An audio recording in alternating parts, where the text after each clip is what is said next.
What's up, y'all?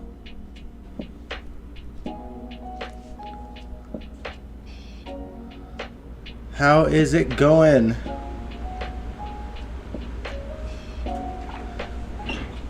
Sorry for the delay there. I hope y'all are doing well. It was an interesting week on General Hospital, wasn't it?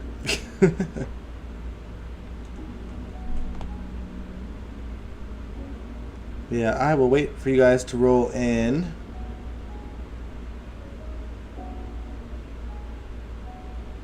Let me know how y'all doing, if you can hear me okay, how your weekends were. We got lots to talk about.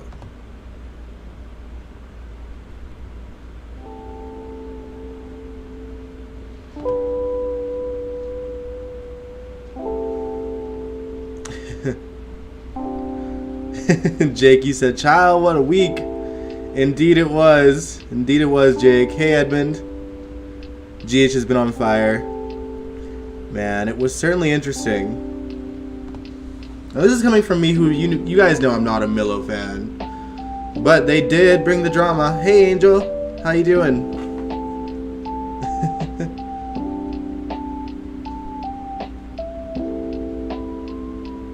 Yeah, I hope you guys are doing well. I'm so tired today, y'all. Last night I went to this really awesome heavy metal concert. Mostly local bands. The main band was from Calgary, which is about 3 hours from here. They were called Our Last Crusade. They were amazing, and I had friends in some of the other bands too. All Was Lost has some friends of mine in it, and same with oh my goodness, Repulse Reprise. As well. And then Myasis was the other band, who I don't know anyone in, but they're a really good band too. Hey, Sandy! Yeah, needless to say, there were a lot of friends in the audience as well, and everyone was just, I don't know why, but just extra nice to me. Like, a lot of people were offering me, like, free drinks and free shots, and I'm like, I'm not gonna say no. So the hangover was real this morning, y'all. I had to nap most of the day just to sleep it off, but I'm okay. I'm here, I'm standing, I'm doing this live stream, so we're good. We're good to go. But how are your weekends, guys? Anyone get up to anything exciting?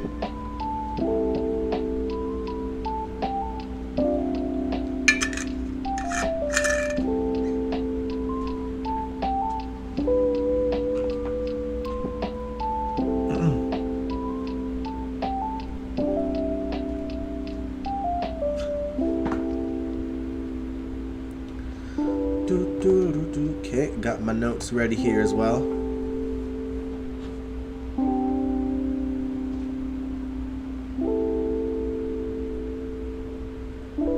Yeah, hope everyone had an amazing weekend.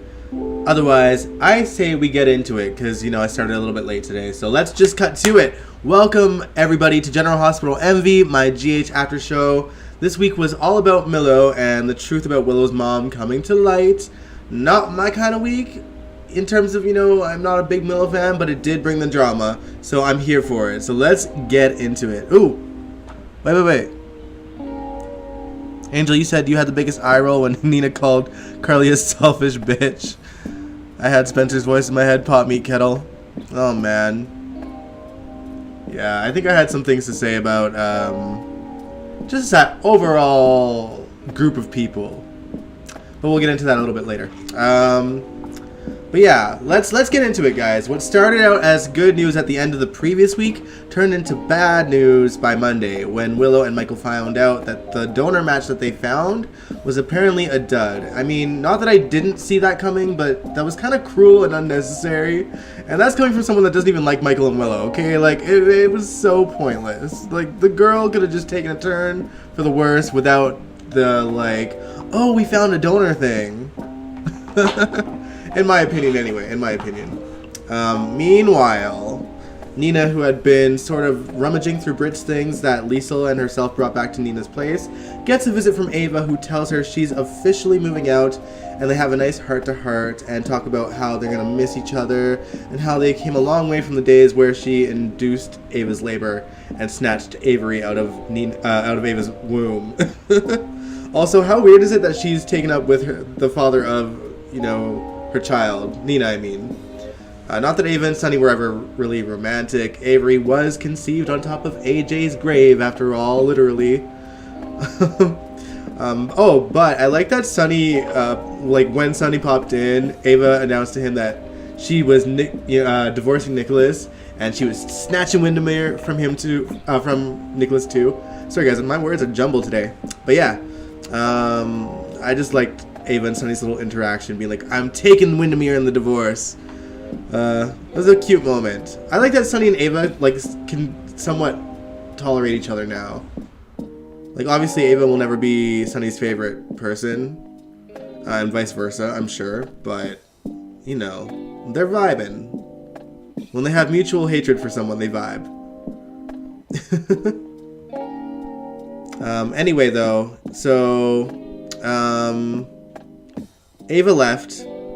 Nina went into the kitchen to make her and Sunny drinks, and while Nina was doing that, Sunny felt the need to rummage through Brit's box of things, and he found Willow's file, and obviously he was shocked and didn't like what he's seen inside the file.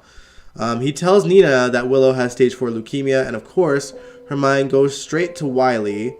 Looking into the details, they discovered that Willow didn't go for chemo treatment until recently, despite her knowing for a long time that she's had cancer. And Nina assumes that Michael was behind her not going through the chemo right away. Sunny's just like, seriously, Nina? I mean, honestly, how many more times does this woman need to jump to conclusions that end up not being true before she considers not jumping to conclusions straight away? Nina is something else, y'all. It's ridiculous. It is ridiculous. Truly, truly.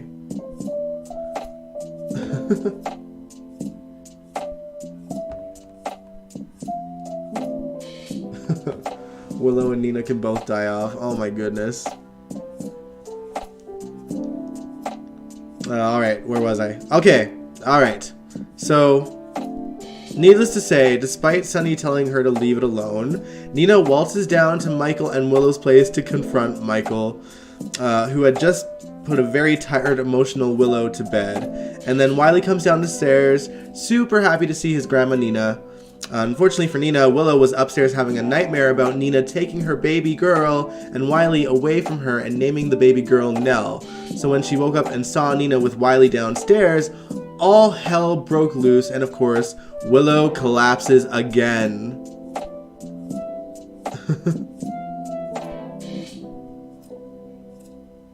Kaiwan, you said, I think, do you mean Nina as the next Carly? Or you as the next Carly? But yeah, so Willow collapsed again. Nina has been there every time Willow has collapsed. A pattern is forming, y'all. Nina's right in the right. How do you know that?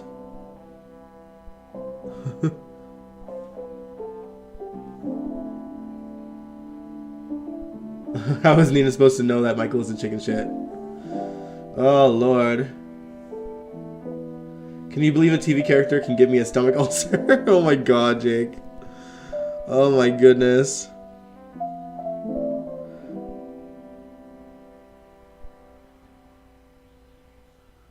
Oh, man. What was I gonna say? Where was I? Oh, yeah. Okay. So,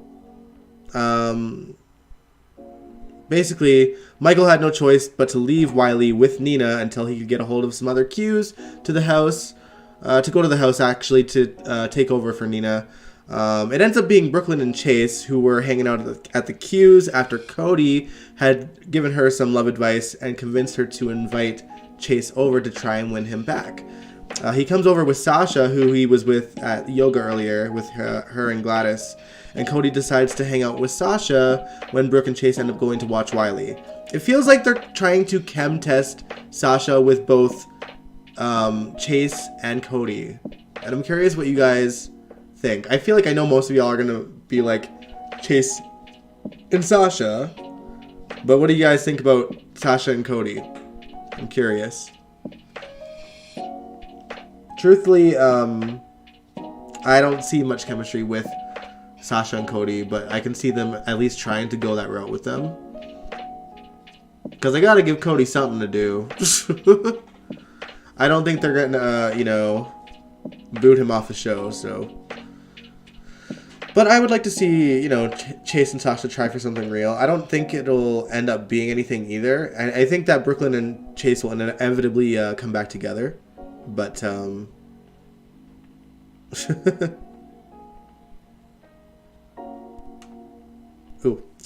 Angel, you said Willow collapses when she sees Nina. Therefore, Nina is so stressful she makes your body stop functioning. Oh, child. You right, though. Nina stresses me out, too. Chase and Sasha makes more sense than Cody. Yeah, I just think that they're trying to bond Cody and Sasha over both losing someone they cared about to the Hook. He should be with Brooklyn. I think that Chase will end up with Brooklyn. I just think that they're going to try Sasha and Chase first. But I do think that Chase and Brooklyn are endgame in the minds of the writers. Angel, you said Sasha don't need that Cody stress. Sandy says no Sasha and Cody. Alright. Fair enough, y'all. Sasha's better off with Chase. Yeah. Yeah, you aren't wrong. I'm just saying. They're obviously trying to chem test them both. I wouldn't mind them being friends, though, I don't think. I don't know. We'll see. It's early days, y'all. It's early days. Anyway, while Nina had gone over to Michael's, Sonny went back to his office and texted Jocelyn to drop by. Jocelyn was busy in bed with Dex because she came over with a case of survivor's guilt about Britt, and nothing makes a girl get over surviving a Hook attack when the girl that saved her didn't survive than having sex with a hot man. So that's what she done did. Jocelyn actually assumed that Sonny somehow found out about the two of them and was ready to tell Sonny that she can live her life however she wants. But he apparently assumed that she knew about the leukemia, which obviously wasn't the case, and the news devastates her. Naturally, Dex offers to drive her home. And on the drive, Joss actually told her about Oscar. Told Dex about Oscar. I'm surprised she even remembered him, because, she forgot about Cam pretty quickly.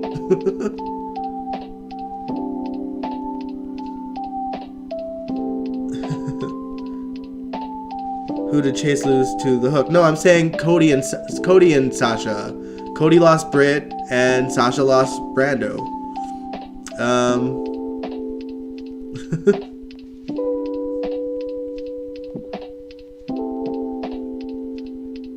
Brooklyn, they were gone on Days of Our Lives. I'm sorry, I don't understand. Whoa, where was I though? Oh yeah, so, yeah, Jocelyn, she talks about Oscar since Oscar had cancer, and now Willow has cancer, and that's just devastating her. But I was surprised that she remembered Oscar because she forgot about Cam. And Cam, he is in rage mode, by the way, because Elizabeth pays him a visit, and she practically had to drag out the news about the breakup from him because he was putting all of his rage on Esme, actually. He blamed the breakup solely on her and wants her to pay for it. So I guess we probably won't be seeing the Esme and Cam theory that I had the other day anytime soon. But Elizabeth did play devil's advocate and said that when a breakup occurs, it's rarely one incident that causes it, and reminds him of the secret that he kept from Joss about Spencer. Y'all are both off, though, Elizabeth and Cam, because there are other reasons for the breakup, specifically a tall, brooding reason with a six-pack. Ooh, I want him to find out so badly about Dex, honestly. I'm ready to see Cam rage on Dex. I think Dex could kick his ass, obviously, but I want Cam to just spiral. I think it would be fun to watch. Storyline-wise, I think it would be a great sort of acting test for William Lipton as well. Did Cody really care about Britt to be mourning her, though? I think, you know, like, Cody did care about Britt because he was contemplating, you know, or, you know, he did say, like, I was falling for her and I let my stupidity and selfishness ruin that. So he's mourning her. It's obviously it's not anywhere near the same as Sasha grieving for Brando, but they do have that in common, to lose someone to the hook.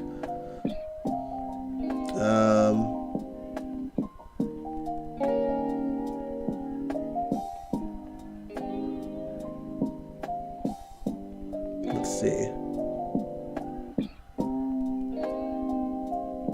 Oh, when Cam finds out that Dex and Joss was definitely cheating. Oh yeah, the popcorn. Bring it out. Bring it out. Oh man. But yeah, I guess back to the Willow and Michael drama though. I'm not exactly sure how, and maybe I missed it, but at some point, Drew came to the conclusion that Carly didn't want Willow's birth parents to be found. And he decided to confront Carly on it.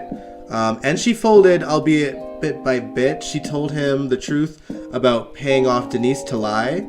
Denise was the woman that that Drew tracked down.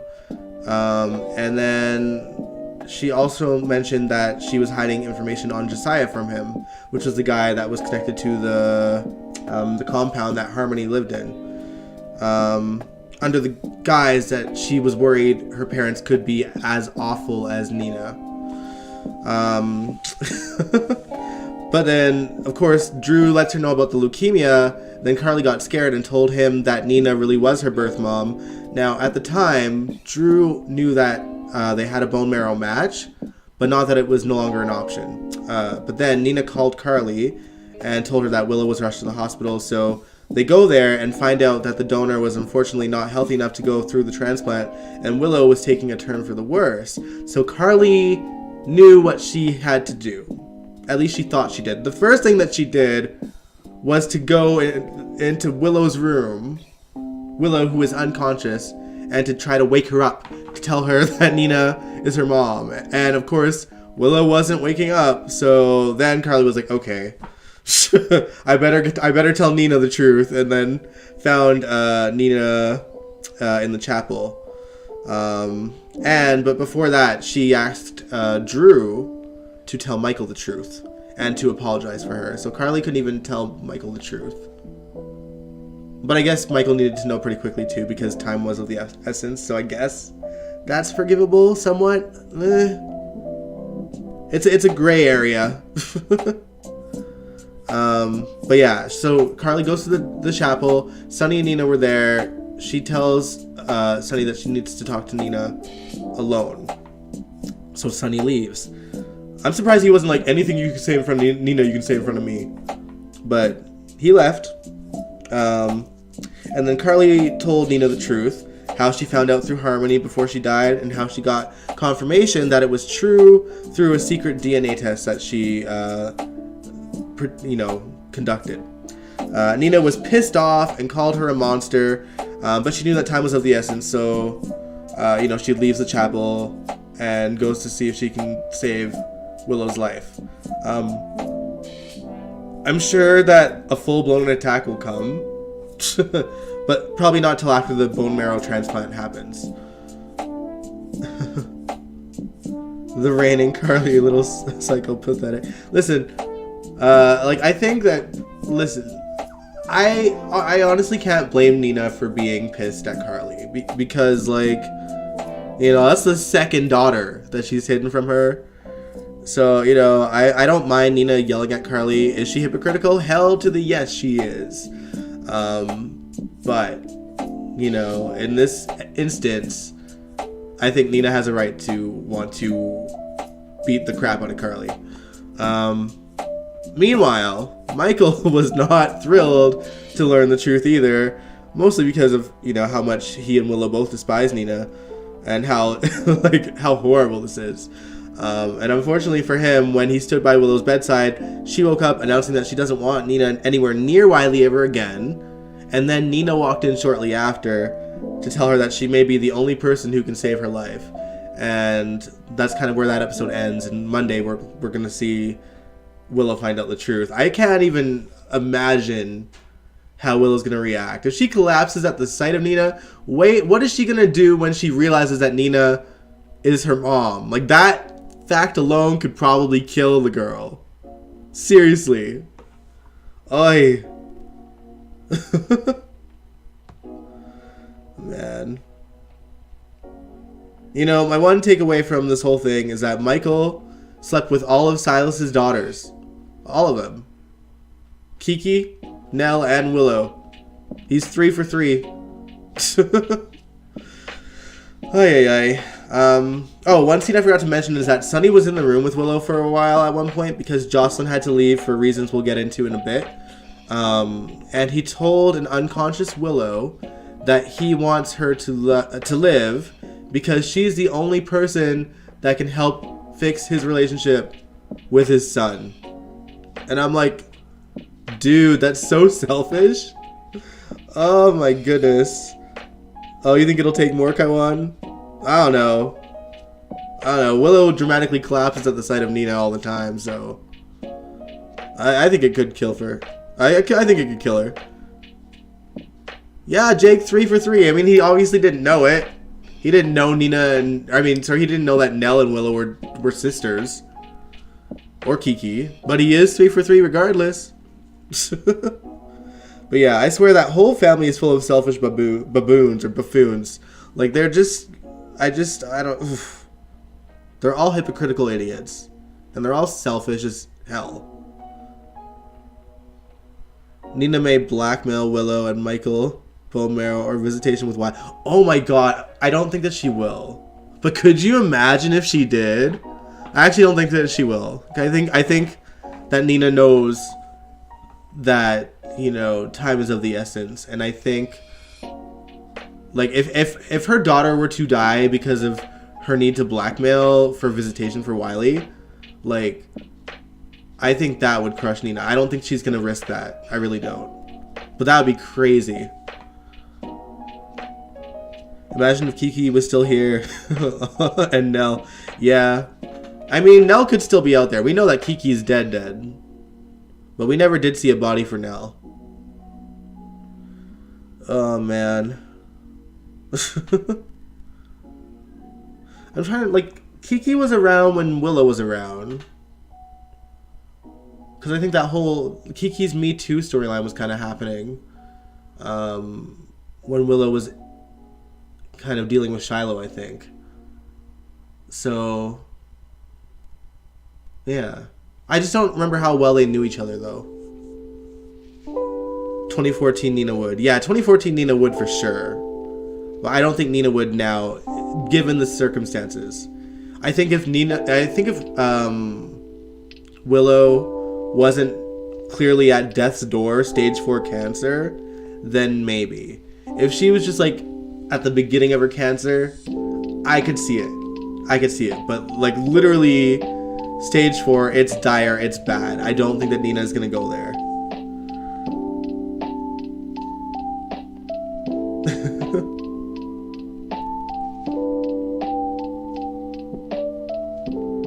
Oh man. But I do wonder, like, so does Willow not know her real birthday, or did they just never notice that Willow and Nell had the same exact birthday?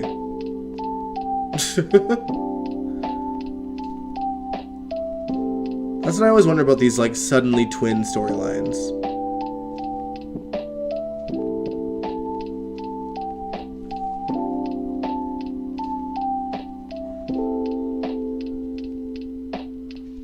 Alright, but let's move on a little bit. We're going to get into the other storylines that happened this week.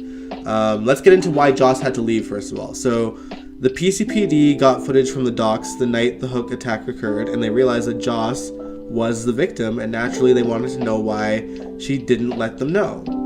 Joss, of course, called Diane to be present. I don't know if Diane knows the whole truth about Dex's role, but Joss managed to leave Dex completely out of her statement that she gave to the PCPD. She basically said she ran off and only found out Britt died a few hours ago, which technically the part of her finding out Britt died is a few hours ago was true, before the family went into crisis mode. But that she honestly didn't see anything that would help them. The killer was in a mask, and she couldn't even recall if the culprit was pregnant because she was too busy looking at the hook. However, have you seen Esme's baby bump? I know Jocelyn hasn't, but like, pretty sure you'd notice, regardless if someone was trying to slice you with a hook, how heavily pregnant they were if Esme was actually the killer, which we know she's not, but even so, like, you'd notice. You would notice. This means that Willow is 6 years older than Michael. Yeah, because Nell was older than Michael. What the hell? Oh, ages are so confusing on soaps. But yeah, speaking of Esme though, she's kind of the center of the non-Milo drama this week. Nicholas told Alexis that he's the father of her baby and wants full custody. And at first, Alexis didn't actually want to help him because the Cassadines are why she was forced to give Sam away way back in the day. I loved Alexis's reaction to finding out he slept with Esme though. Every reaction to people finding out Nicholas slept with his son's girlfriend is hilarious. It's gold every time, and Nancy is really good at comedy. So like Alexis, her reaction as to Alexis was so good. Oh man. Nina has been a straight bitch to Willow since Willow was a teacher. Nina started evil. Yeah. And you know what? And the thing is, like, I remember when that was happening, like Nina treating Willow like garbage. I think we all called it then. It was like Nina is totally gonna end up being Willow's mom, guaranteed. And we were right. They tried to throw us off with Nell for a while, but I was like, no. The plan was Willow. And then I think they wrote Nell in as her daughter, and then when they realized they weren't gonna get Nell back full time, they were like, okay, we'll go back for the Willow idea. But yeah. But yeah. In the end, given Esme's psychoticness and all the way that Nicholas has failed Spencer, that he doesn't want to do this with his next child, she agrees to help him track down a lawyer that'll help him. It's just so weird to me. Like, I know, like, they've been trying to get Alexis away from being a lawyer, but it seems so stupid now, honestly. Like, she lost her lawyer license because she had an affair with a client, or with her therapist or something stupid like that, right, guys? Like, give her job back. She sucks as a reporter. They probably didn't think much about the birthdays. Nell and Willow don't look nothing alike. Hard to believe they are blood sisters. Twins or not. Michael likes the older woman. Yeah, but so did Morgan, didn't he?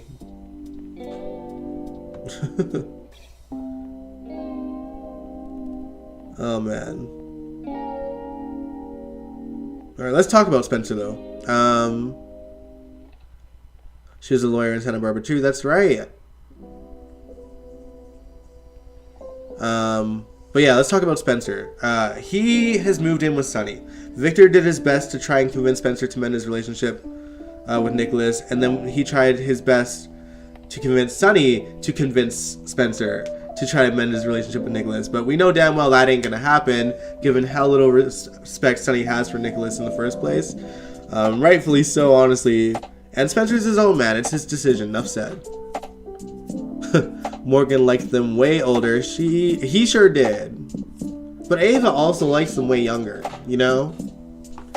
I think Nicholas is, like, supposed to be way younger than her. Griffin was as well, so... Ryan Chamberlain was the only one that was, like, probably close to her age.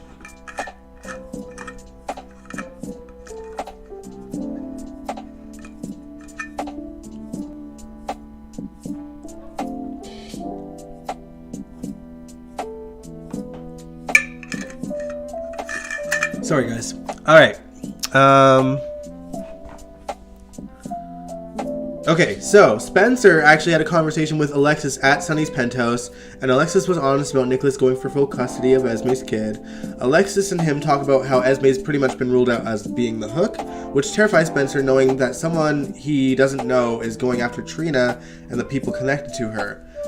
But when Alexis asks him if there's anyone he can think of that would kill to avenge Esme, he remembers her nanny. And that he hired Sam to look into her, but that he just never followed up with her, which doesn't make any sense whatsoever. Like, he's like, oh, it's because Trina got exonerated anyway, and then he went to prison. But like, you would think Sam would have paid him a visit to let him know the information that he found, or that she found on her. And like, also, like, since Dante was looking into Esme, you would think that Sam would bring something up to Dante, but she never did that either. So, like, it's so stupid. I honestly think that the writers forgot and then suddenly remembered, and they're like, okay, maybe we should bring back that angle.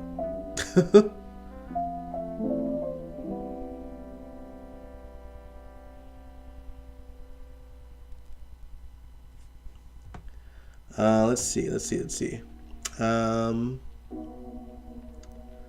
Oh yeah, also Spencer introduced himself to Amnesiac Esme, and she's honestly doing a good job convincing even me that she has amnesia, because she really just seems to want an alibi to the Hook killings, because she's not sure if she did it or not, and she was hoping that he knew where she was, but alas he doesn't.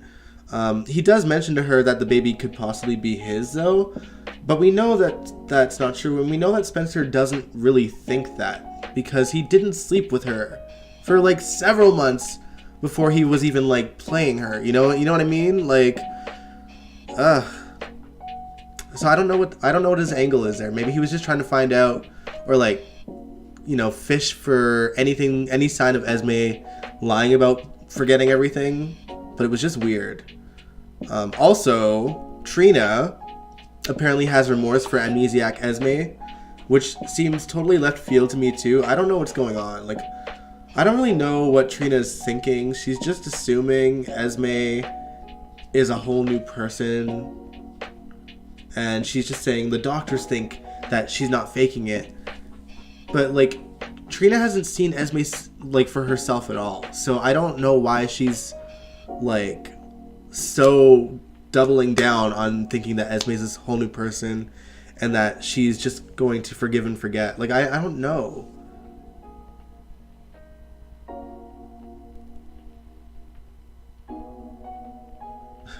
It's very unethical to have relations with your therapist. Everyone kept supporting the union, and I was like, this isn't worth it, losing your career over. Yeah, but like, my thing is, what does that have to do with her job as a lawyer, though? That's my question. Like, yeah, it's unethical, but like, what does that have to do with her job? That's all I'm asking. I think they're trying to make Spencer the new jacket. Jagger. Jagger, Stone's brother. Yeah, I remember Jagger. He appeared on Night Shift as well, and I was hoping that they would bring Jagger onto GH again, but they never did. Because Jagger has a little boy named Stone, and the actor that played Stone the Kid on Night Shift passed away a few years ago. So sad.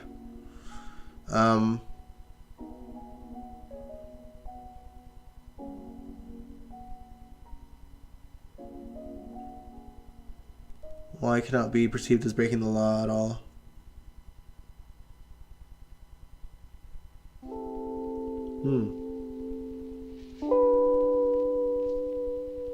But yeah, I was gonna mention something. In regards to Trina, Portia does not like that Spencer is important to Trina again, and that she cares about him so much, about what he's going through with losing Britt and his father sleeping with Esme and Esme coming back. Portia says she plans on doing something about it, which what's his name? Oh my gosh, I'm blanking, you guys. Curtis. Curtis doesn't think it's a good idea because, Trina loves her boundaries. But, Portia really wants to do something about it. And I'm hoping I'm not just like having wishful thinking here, but like, I wouldn't mind if Portia gives Gia a call, because Gia has some experiences dating a Cassadine, as you know, with Nicholas. And I think Portia would probably know about Gia's relationship with Nicholas. I'm sure Taggart has brought it up to her at some point, especially when Spencer and Trina started being friends in the first place. Didn't Julian report it to the board? Oh, you might be right. I think there was more to the story. I just can't remember. Yeah, because my memory's a bit foggy on it too. Like, on paper, it seems like weird. Like, how does one pertain to the other? You know what I mean? But I'm sure there was a like something that made it make sense back then. I just can't think of what it was.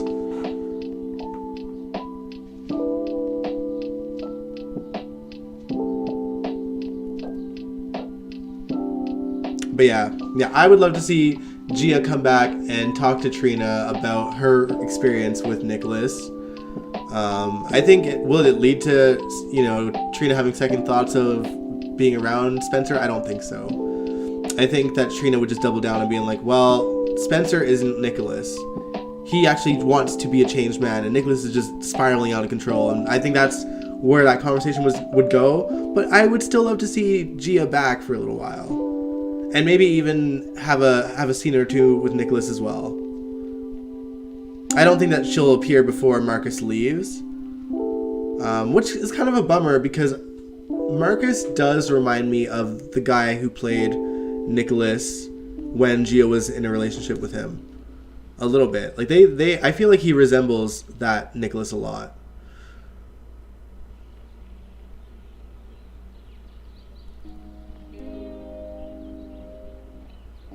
I think they're trying to get Portia. Oh, what? Portia with Nicholas? Really? Oh, I hope not. Oh my god. But, you know, once Curtis finds out the truth, he's gonna throw Portia away. You know, when he finds out that she's been hiding his daughter from him the whole time. Now, as for Nicholas, anyway, Victor's got him by the balls again. Victor found out that Nicholas was hiding Esme in the North Tower of Windermere and thinks that he should pay for that in some way. And Finn had told the PCPD that Spoon Island would be a good place to search for any sign of that Esme was hiding out there. And when they did show up, Victor insisted they cooperate and that Nicholas should walk with them.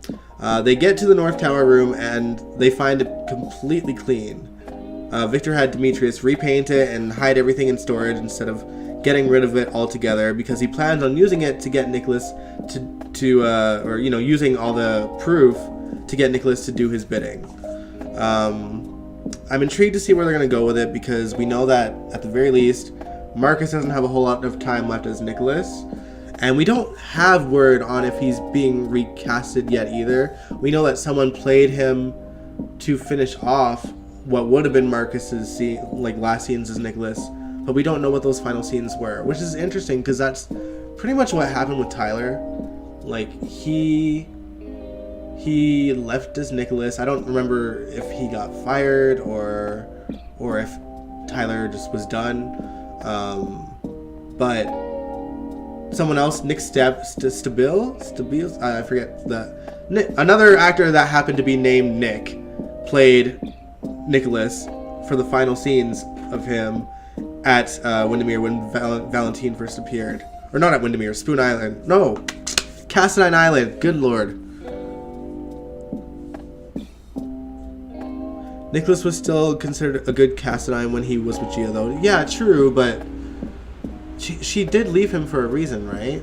I mean, I don't know Nicholas and Gia's full story. I've seen bits and pieces of them, but I don't know why they broke up.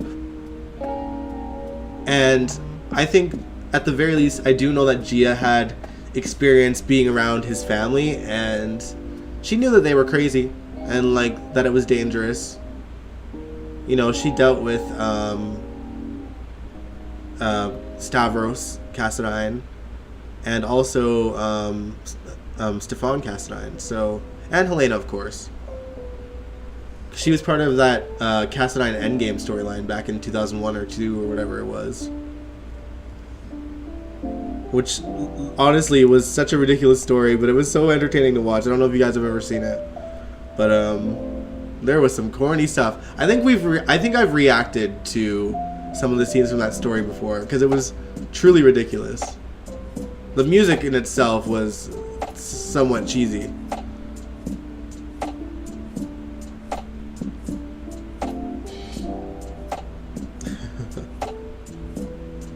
But anyway, the only other thing worth mentioning, I suppose, that happened on the show is that Sasha has been trying to sell Brando's garage, and she's been getting offers, but Sasha hasn't sold it yet, which worries Gladys, and Gladys actually goes to Sunny and makes it seem like she's worried that Sasha won't let go of the garage. But personally, I think that Gladys just really wants Sasha to sell it for whatever so that she can quickly get that money to Selena, since she owes her big time.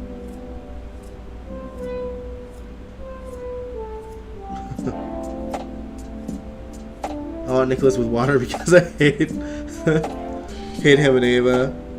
Oh man, I mean, that's what happened to Nicholas the last time. He fell into water when they, ushered Nicholas off the screen.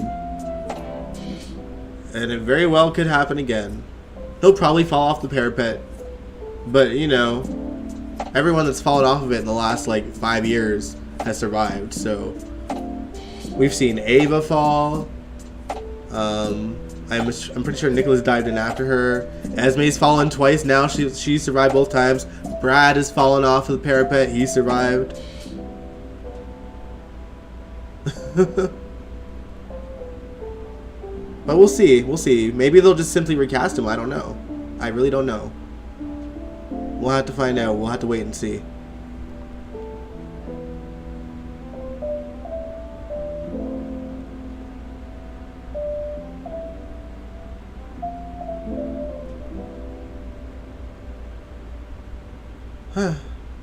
But anyway, that's kind of all she wrote, folks. What did you guys think of GH this week? And what do you want to happen next week? I do want to see... I'm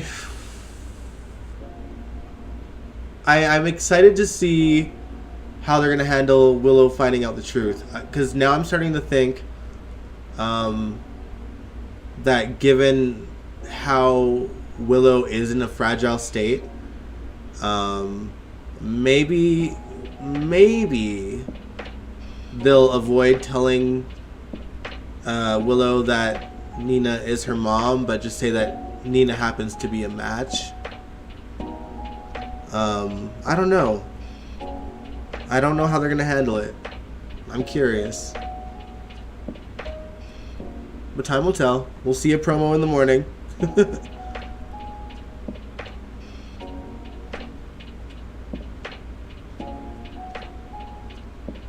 Kaiwan, I know you always keep mentioning Jason's mother as a killer, but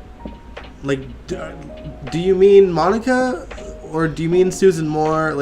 I don't know where you're going with it, because it always confuses me when you say that. But Jason's mom is technically Susan Moore, who's dead, or Monica, who's MIA. Nicholas Chavez has been looking good lately. He's a handsome guy. And I feel like he reminds me, and we've talked about it, he reminds me so much of a young Tyler Christopher, both in the ways that he looks and the way that he acts, in his mannerisms and just how he presents himself. But isn't Susan Moore dead? That's why... you think Susan Moore is alive and a killer? Because she's been dead a long time, right? Since the 80s?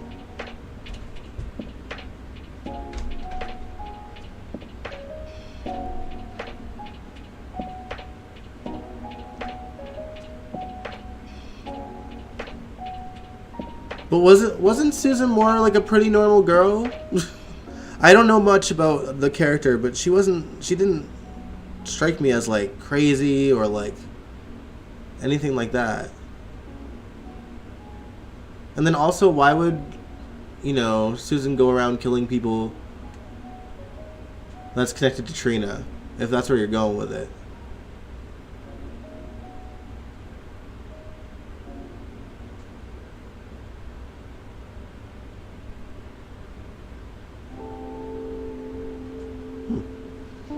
I don't know.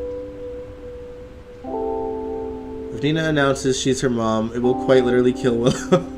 That's what I'm thinking. Like, honest to God, like that's what I said earlier, Jake. I was like, yo, she collapses at the sight of Nina.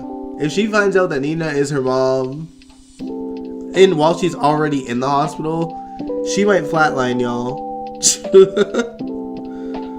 Oh no. We'll see how that plays out. She could be the nanny. I mean, will they make the nanny someone that we know? I guess it's a possibility, but why Susan? You know what I mean? Like, did Susan have any connections to Heather or Ryan? I don't think so.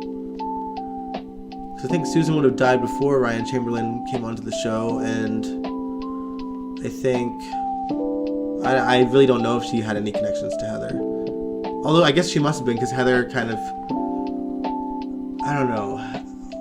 It's all a bit messy because of all the rewrites over the years, but Heather did kind of mention that she was there for the birth of Jason and his twin Franco, but you know what I mean? But like, that story is just convoluted in itself. All the ways they had to try to twist Franco into being a Quartermain for a while, only for them to backtrack on that.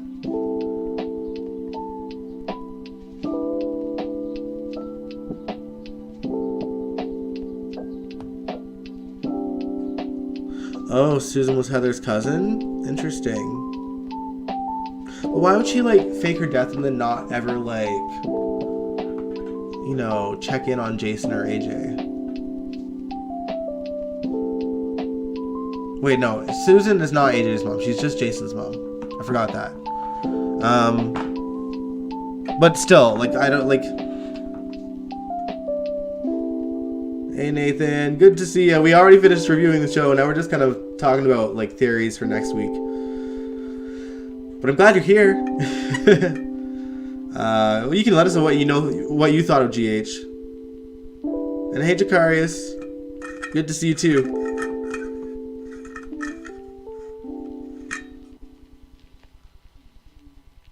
The way he was sitting down talking to Alexis this week reminded me so much like a younger Tyler Christopher. Yeah, I agree.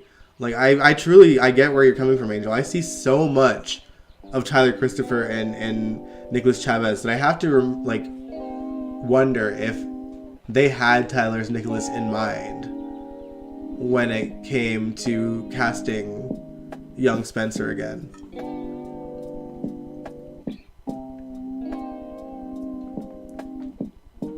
Mind you, even the previous Spencer kind of looked like Tyler, too. I think they did a good job at like finding someone that looks just slightly older than Nicholas Bechtel. When they, you know, aged him a little bit. But yeah, he does. Nicholas Chavez does give off more of Tyler than Nicholas Bechtel did. You try to feel bad for Nina, but you can't. I get it. It's not that I feel bad for Nina. I just know that she has the right to be mad at Carly. That's all. I don't feel bad for her. I just know that she has a point to be mad. Nathan, you said, I thought GH was okay this week. I loved Nina going in on Carly at the end of the reveal. Carly never learns about keeping secrets. It always blows up in her face.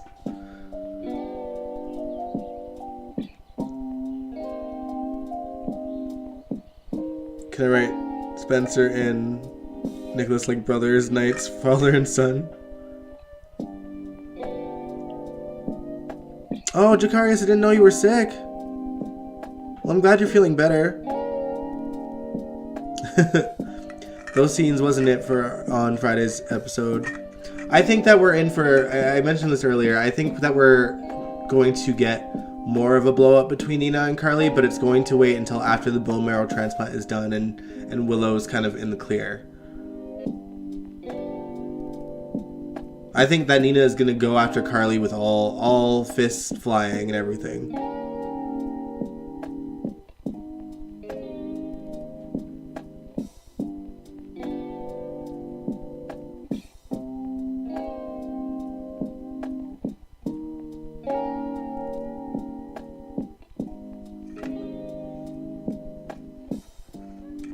get your Twitter back? Are you asking Jakarius that? Did you lose your Twitter, man? I don't have Twitter, by the way, so I creep Twitter for like, you know, GH news. Like I'll creep GH's Twitter, but that's about it. And some of the actors I'll creep too.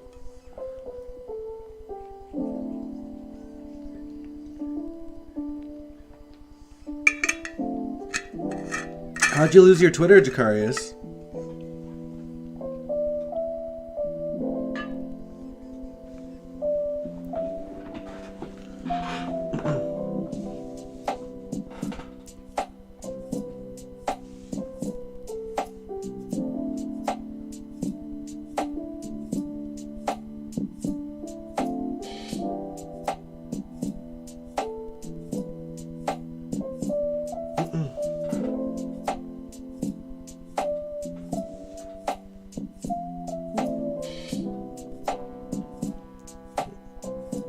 Loving these Twitter files. What drama am I missing, y'all?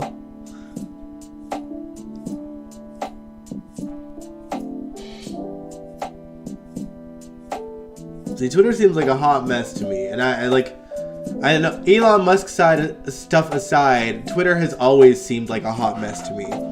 So that is why I don't participate. The soap fans seem extra crazy on there, so I don't even want to, you know, dive into that.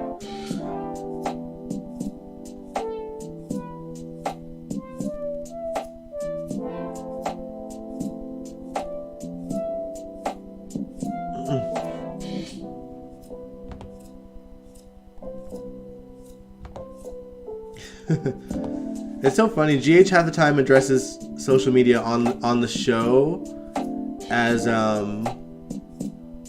like My Face, like weird made up names, Spider Finder instead of Google. It seems like they don't do it as much now. I think they're allowed to say things like Twitter and Instagram and like using those names, just because it's so common in the real world.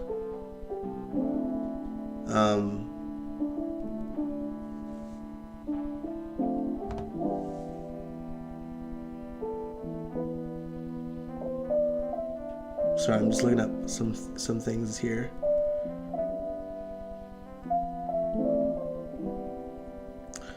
Twitter suspended your Days account? Why?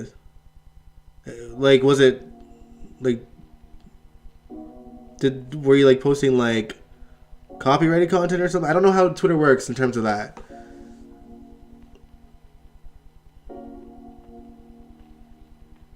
I'll admit I'm trying to get it back. Like, what was your Days account like? Obviously, it was your Days account is about Days of Our Lives, but were you like posting like episodes or something? Like, what was the reason they blocked or deleted you? That's why I don't make GH clips on YouTube anymore. Like, in terms of like, I used to upload on NVS01. Oh, you're still trying to figure it out. That's so bizarre. But yeah, like I said, Twitter is a hot mess. It seems even messier now than it did before. Ah, lordy.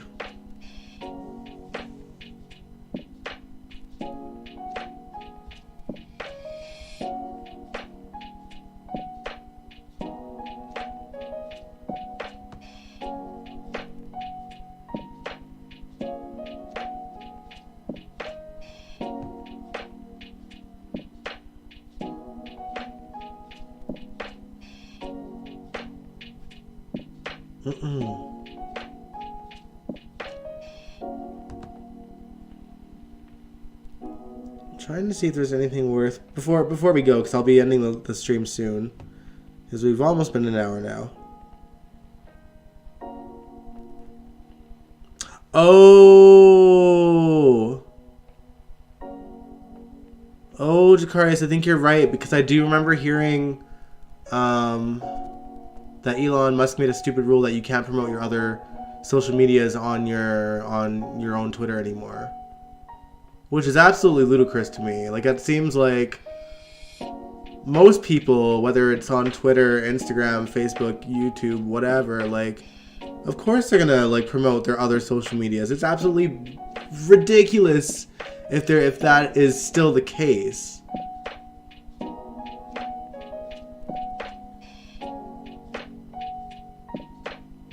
I thought, because like, wasn't there a whole thing where after they made that rule is when everyone went into an uproar, and then that's why Elon Musk made that like that Twitter poll of whether he should back down as like the whatever lead of Twitter, and then the majority ruled, and then and then he decided to not step down and say that he should only leave votes for people that paid for like the check mark. Some ridiculous thing like that. Like, oh, that is too much. I feel like, Twitter is gonna burn to the ground, and like, honestly, maybe it's a good thing. Given everything that I've heard about Twitter in the past, you know what I mean? Like, between that and what it is now, they might as well just RIP it. Hey, ETM. Long time no see. Yeah, welcome back. Good to see ya. Alright, you have a good night, Jakarius. I hope you get your account back, or I hope, Twitter gets its shit together and fixes things. I'm not hopeful, honestly, but,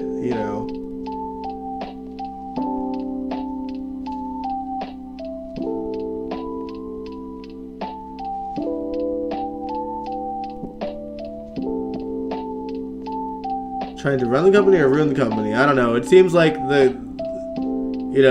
every social media collectively kind of allows creators that make them money to promote their stuff. And if you take that away, then that kind of takes away the majority of the people that use your Twitter. You know what I mean? In my opinion.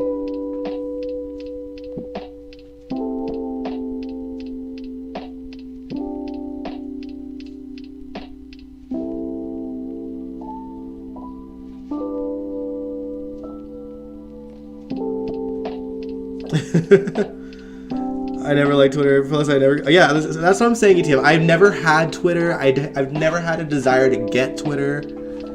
Specifically speaking, as a soap opera YouTuber, I've never had the desire to get a Twitter account. Never. I'm like, no. Every story y'all told me in the past about Twitter and soap Twitter and things that I hear on like message boards about soap Twitter, soap fans seem batshit crazy on there. I like, that is the main reason why I didn't want to be part of it. And then also, like, I'm in my 30s, and even in my 20s, I had no desire to get Twitter for just like myself. Like, it seemed, because I think my stance then was like, you could only post so many characters, and like, what's the point when you have Facebook where you can post as much as you want? And that was my thing.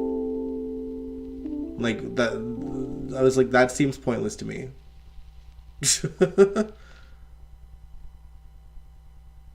I wouldn't rip Twitter. It has a purpose. They just need to come up with better rules and crack down on spam, fake accounts, and inappropriate stuff. That's all social media.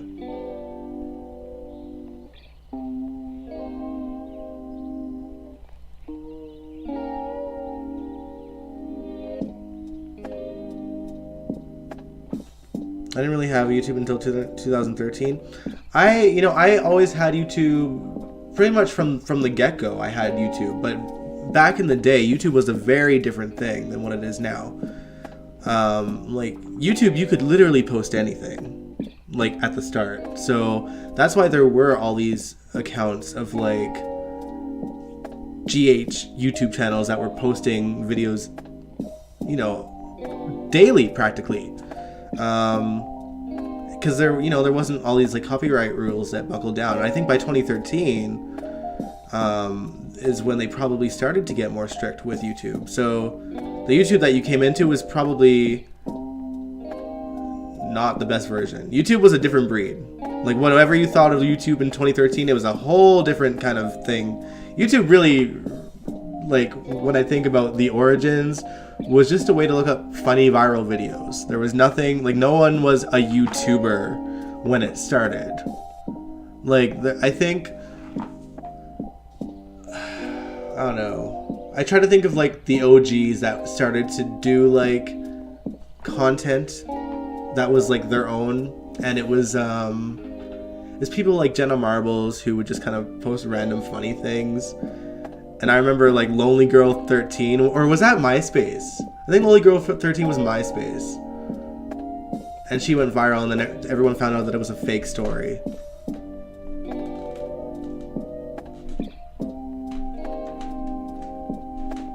YouTuber allowed you to DM people? Really? I don't even remember that. You know, my very first YouTube channel. Because I think most of y'all think that Envious01 was my first YouTube channel. It wasn't. My first YouTube channel was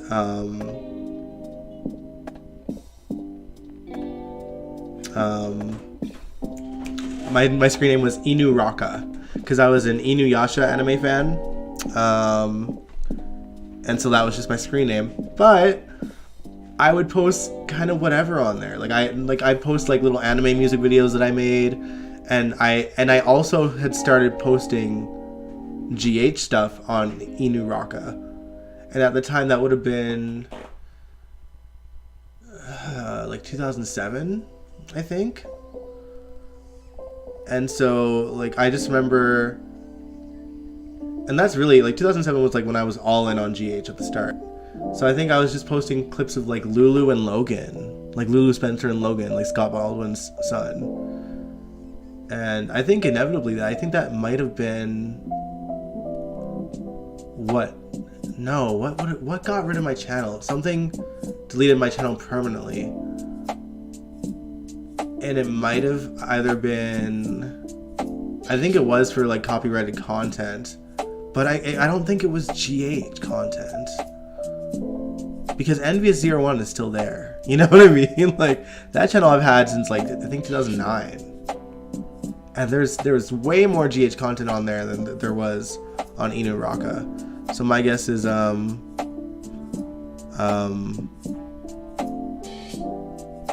like I used a song that was very copyrighted and brand new and got my page deleted.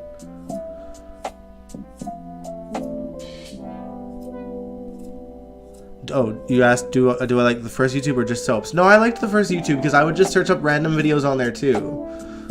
Like I wasn't just searching GH or soaps. I was searching up funny videos because that's just what we did in our teenage years on YouTube. You know what I mean? Like cat videos, like funny cat videos, funny animal videos, like and music. You'd search up music that like you couldn't find anywhere else, or like you didn't care about like downloading it, you just wanted to hear it. But I think people would also rip audio from YouTube as well.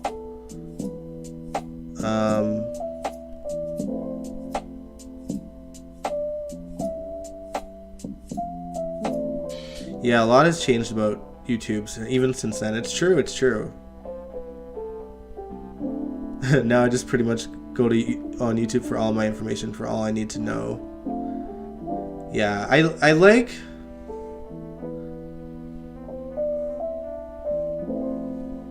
Do you like the first YouTuber who reviews about soaps? Soaps and music? You know, I'm trying to think, like, who the first, like, soap reviewers on YouTube were, and I can't for the life of me think of who they were. I don't think that there was many. Like, when I started doing GH Envy, like, I don't even think that AfterBuzz TV was a thing yet. I think it, or either it had just started as well. But at the time, my soap review was not live streamed. It was just like little short videos of me like giving my opinions about GH. But I for the life of me, I can't think. Because I always think of like, I don't think of myself as a pioneer, okay? But I think James Lott Jr. was like probably the first after show for GH that I watched religiously, and also Sabrina Talks GH. Those are the two that I just like were my first go-tos. But I don't know if they were the first. Like maybe there were more. I know that there's tons now. but I can't think of who the first that actually, you know, had a following that did it early on was. Because again, I didn't look up I didn't look up reviews for YouTube because I was just watching the show. Like my sort of non-YouTube GH, or I don't know. I mean, obviously I watch like old clips of GH on YouTube. But in terms of review, I didn't watch reviews. I just kind of went on to message boards and I participate in the conversations there with other people. And I still do that to this day. But no, like I never watched reviews until James Lott Jr. and AfterBuzz TV were doing their thing. Because James was with AfterBuzz first and created his show on there before he started doing it independently.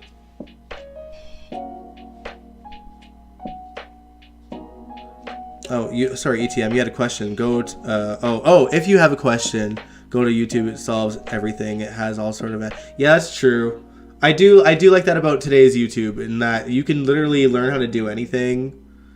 Like, there's always going to be a channel to like teach you how to do something, from like something as simple as like tying your shoe to like learning how to cook, and then like, or tutorials on how to edit your pictures and things like that. There's something, learning languages, like it's all there, which is what I really like about today's YouTube. It has its BS for sure. Like I hate how restrictive everything is in terms of what you can post on there, but in ways it is necessary. I get it. You know, you can't just be posting copyrighted material all the time on YouTube, because that's making making GH lose out of money for people not watching the show directly on, like, whether it's TV or like their streaming services, ABC, Hulu, etc. I watched your GH clips on your MVS channel.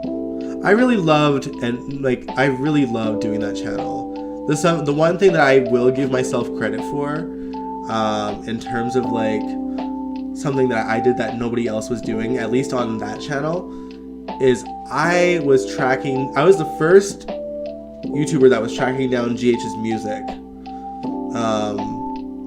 because that wasn't a thing, and a lot of times GH's music was very hard to find, because it wasn't like mainstream music. It was like stuff that they had in their ABC libraries that were very difficult to track down, and iTunes wasn't a thing, and even when it was a thing, you weren't going to find GH's music on iTunes for the most part. So, and I pat myself on the back, because there were songs out there that people were dying to track down, that no one could track down, and by fluke I managed to somehow track down so much of GH's music that is nowhere else to be found, on a very obscure website that actually had ABC's music library kind of at the ready to listen to, and not even just like, like what you'd hear on the show in terms of like the song itself, but they had like different versions of each song. They had instrumentals of each song. So, but yeah.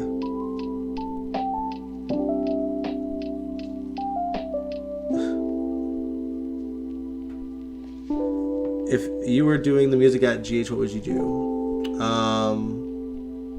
I'm not a music producer, but I think logistically speaking, it is. I'd be looking for cheap music, but good music, which is what GH did back in the day. And back then, they had really good music, but now it is more expensive to get music onto the show that not only is mainstream music, but also, just regular music. It seems like even like indie music, and down the line. And I think GH can only have the rights for certain songs for so long, which is why, that era where they were showing old GH episodes, when the pandemic started, all the music was changed, right? Even the background music. They didn't even have the right to a lot of R.C. Cates music anymore. And R.C. Cates was like the music, the sort of original score creator of the show.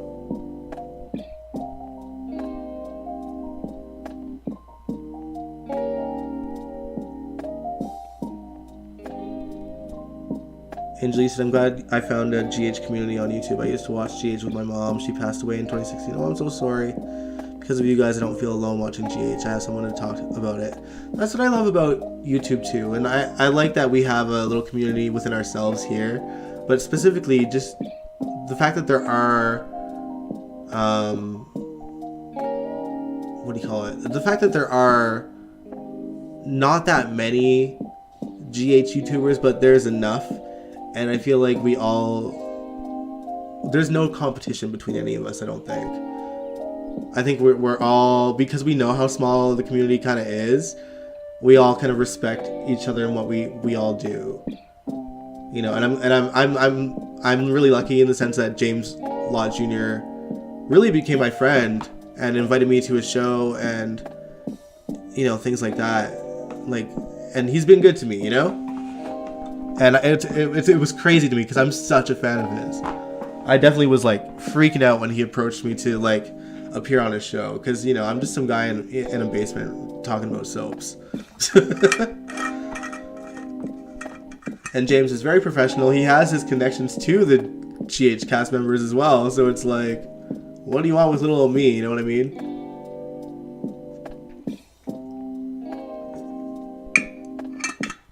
Oh, I'm sorry about your mom too, Kaiwan.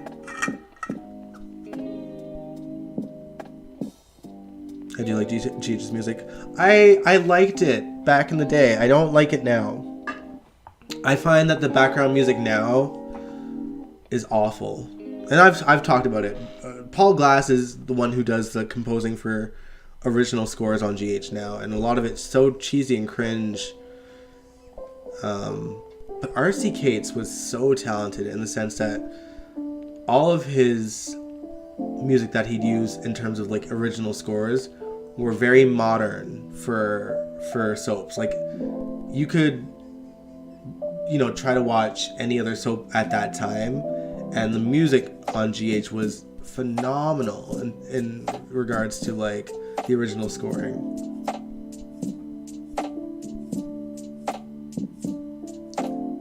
GH doesn't have to pay for the DH doesn't have to pay for free music. I don't know.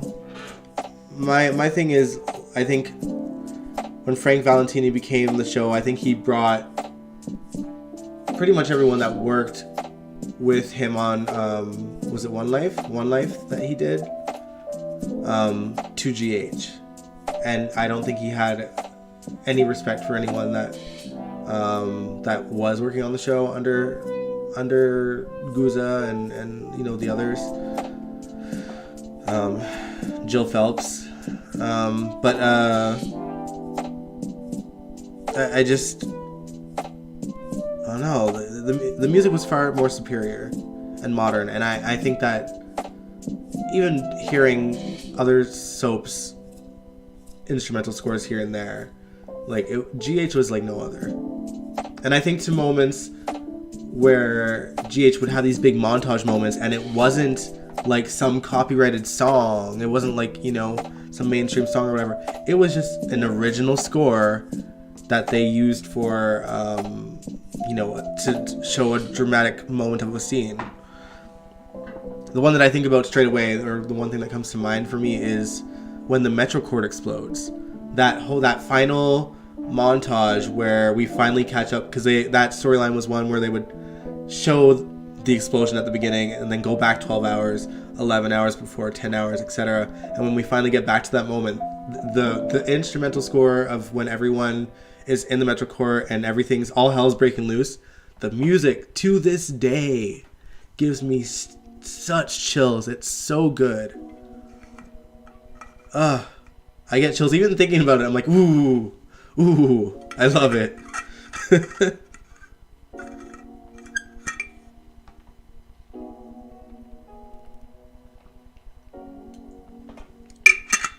Ah.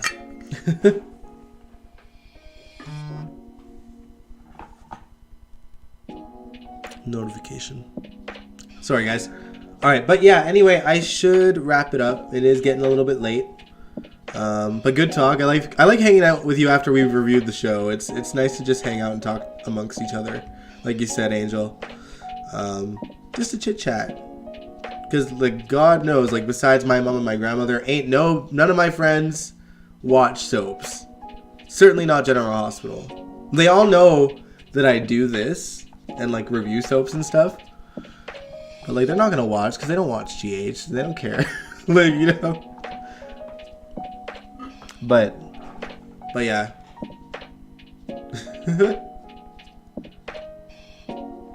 But anyway, guys, yeah. Thanks so much for tuning in. I still don't have a full game plan for Wednesdays. I will always try to live stream on Wednesday. Yeah, sorry, Laura. Have a good night. But yeah, thanks so much for watching. Wednesday, we'll live stream. Maybe we'll react to something, I don't know. But we're gonna go with the flow on Wednesdays for now, until I, have time to kind of scroll through the whatever's left of GH's archives on YouTube and see if we can watch anything that we haven't already covered in some way. Because we've done a lot, y'all. We've covered all the good stuff pretty much that we can find.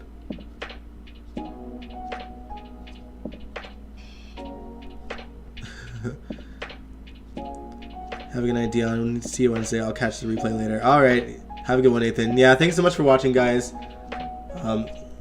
Oh, is this GH music that you have on now? No, it isn't. This is just some royalty-free, just lo-fi music that I find that won't get monetized. I got stoned and missed it. Oh man, I'm so sorry, Laura. But hey, ain't nothing wrong with that. Yeah, we do live streams, but they're always there to watch afterwards if you miss it. It's so funny. There's someone on that's on the channel that literally comments on like previous live streams, and I think that they think it's live because they were like hounding me. They're like, "It's Dion. It's not Christmas anymore. Why do you have Christmas music playing?" I'm like, "This live stream's from 3 weeks ago." It's so funny. But yeah, thanks for tuning in. If you liked this live stream, give it a big old thumbs up. Subscribe if you want to. I'd really appreciate it. And I will catch you guys this Wednesday for a GHMV maybe reacts to something. Or we just hang out and chit chat about GH and what we think so far of the week. Alright. Good night, everyone. Mwah. Have a good week ahead of you. Mwah.